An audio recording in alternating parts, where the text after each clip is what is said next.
So, Jonathan, the theme of our stand here at EcoBuild is the S word, sustainability. I'm just wondering about your thoughts on the S word. Do you think it's still a valid piece of language, or is it something we should be thinking about maybe replacing? I'm fascinated that people want to replace sustainability as a word just at the point where it's getting some serious traction. It always strikes me that the pioneers in any movement usually get bored with the thing that they've been doing for a while at exactly the point when everyone else catches up. So, getting rid of sustainability, what does that mean? What's the alternative? There is none. What other concept captures social, economic and environmental issues as well as the governance issues as well as sustainability? There isn't one. People say it doesn't have a scientific base. Rubbish. There is a scientific base for understanding what sustainable development and sustainability really means. And just because a few people abuse the notion of SD, it shouldn't mean that we should give up on it. So I've got no time for the let's get beyond sustainability word. It's basically stupid. Okay. That's the S word. That's the S word done.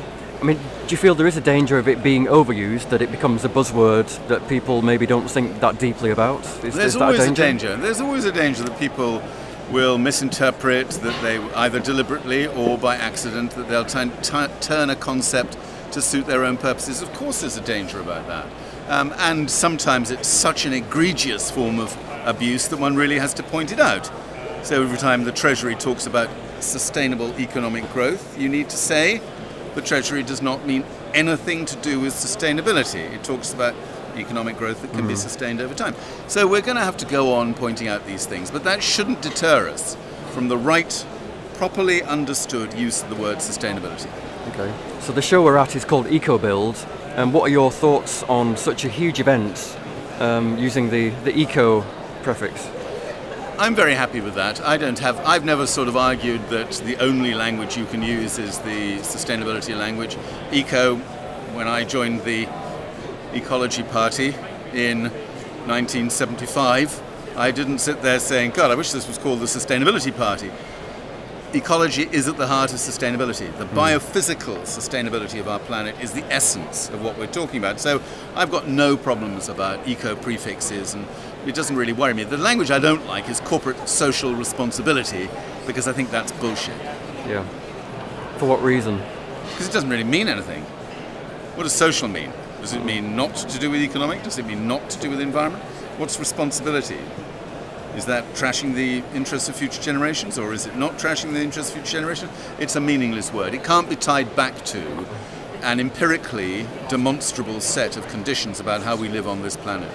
Okay. So what brings you to EcoBuild as an event? Lots of reasons. I'm very involved in the construction industry, both through Forum for the Future, the organisation that we set up in 1996 now. We work with a lot of construction partners. And I personally am a non-executive director of a construction company called Wilmot Dixon. And so for me here, this is like celebrating the cutting edge of innovation in my own industry.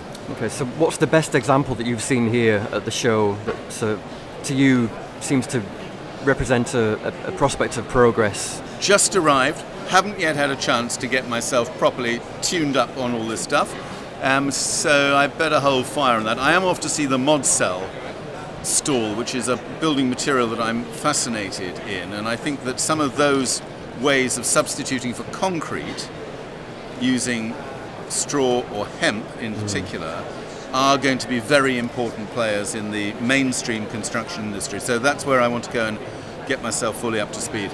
Okay, so you think new materials are a very important part of the mix? You think about embedded carbon in our existing building materials, whether you're talking steel or concrete, all the embedded carbon in that amount of materials that we don't really take account of in our carbon footprint analysis, that's not possible. We can't go on building like that.